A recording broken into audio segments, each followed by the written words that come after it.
The NHS is the most important organisation in this country, in the world. That makes you, the people who work in it, the most important employees in the world. And I know I'm like Marmite, you either love me or hate me. For those who hate me, you've only got 10 minutes. For those who love me, you've only got 10 minutes. Okay, so I'm really privileged. I'm really privileged and honoured. What I'm worried about is this. Every year I have to try and think of something that I want to instill on this year. 2014 to me, and I've been doing this a long time now, 12 years, to me is can we deliver world-class care consistently? Anybody who doesn't in this room, show your hands, who thinks that is impossible? Good. The reason why I talk about this is because there's no other way of delivering care, is there? Do we just want to be okay at it, generic at it, or do we want to give everybody that we come across, that consultant, that district nurse, to give the best that we can? It's only us that is stopping it. It's not the walls, the beds, the patients, the drugs, the training, whatever. It's the people who give that care would stop world-class care happening.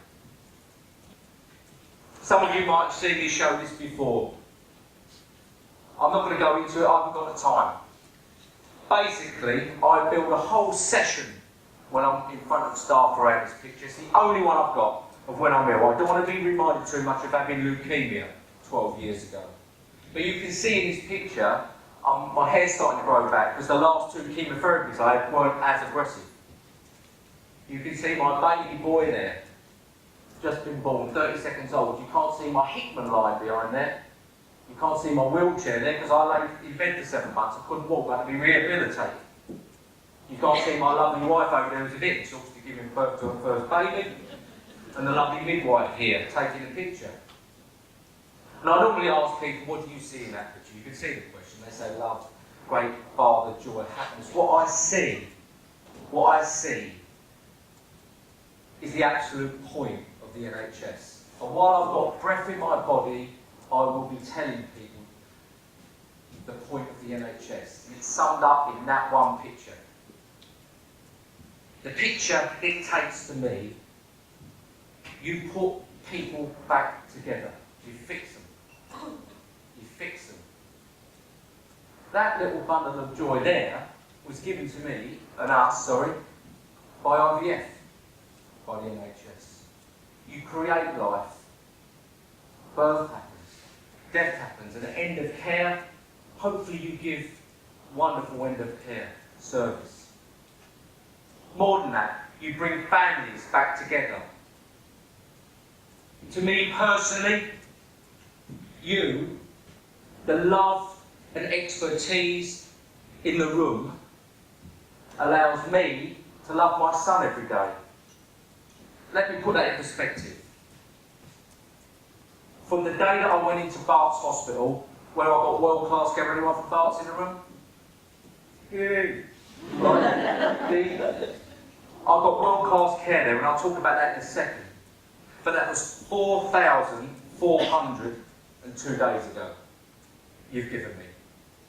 Every single one of those days, apart from a few before he was born, you've allowed me to love my son. You've allowed me to be a dad. There he is last week. He's 11 and a half years old. I know, I need a facelift, don't I?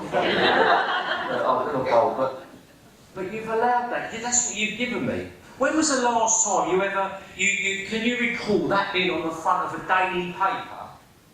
Wow, we saved the fella's life and he gets to grow up with his son.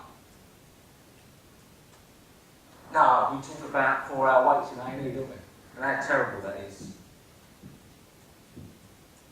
The reason why I'm showing you this is because I was given a chance, an opportunity to tell you how good the NHS is.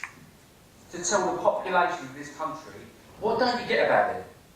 You've got free healthcare. Alright, sometimes it doesn't work, sometimes we should hang our head in shame. But most of the time, Liz, most of the time, we get it absolutely spot on right, don't we? The amount of effort and hard work that goes in on every single level, from the bloke who cleans the floors, for the person who orders the food, from the accountants, the chief exec, to the nurses, to the doctors, to the ambulance drivers, and so on and so on and so on. The amount of effort that is put in to deliver world-class care. But we never seem to talk about that. We are dictated by what we do wrong. I know I'm a little bit old, and you think, you know, midlife crisis, but the last few years I've got into a bit of boxing to keep it. Number one rule of boxing is protect yourself at all times, because you are going to get attacked. And last night I was punching on the punch bag last night, thinking about today. And the NHS is like that punch bag. So used to being punched, being told you're not right, you're not right, you're not right, you did this, you did this, you did this, you did this, you did this. All we do is like protect ourselves at all times. We do not celebrate the wonderful work that goes on. I want to meet that district nurse. I want to put her on a bus and drive around London and say, wow, it made a difference in that man's life and that mother's care. But we don't. We hide behind statistics and comms departments and so on and so on and so on. This to me, I'm going to sum up what world-class care looked like to me. And for every single day of the last 12 years, I have told someone about this.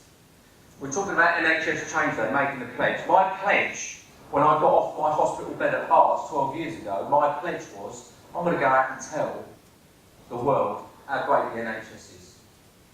You didn't ask me, that's what I wanted to do. Because all I kept hearing in the press 12 years ago is how bad, how bad, how bad.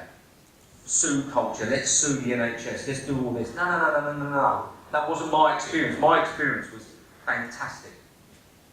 My pledge was, and still is, to push this agenda forward. There has been a paradigm shift this year. If I had wanted to say something negative about my experience of treatment 12 years ago, I'd be on national stages 12 years ago. It's taken me 12 years to get to national stages to say, let's celebrate it. We are fed up of being blamed and harassed and bullied and punched. We know in this room we get it wrong sometimes, but most of the time we get it right.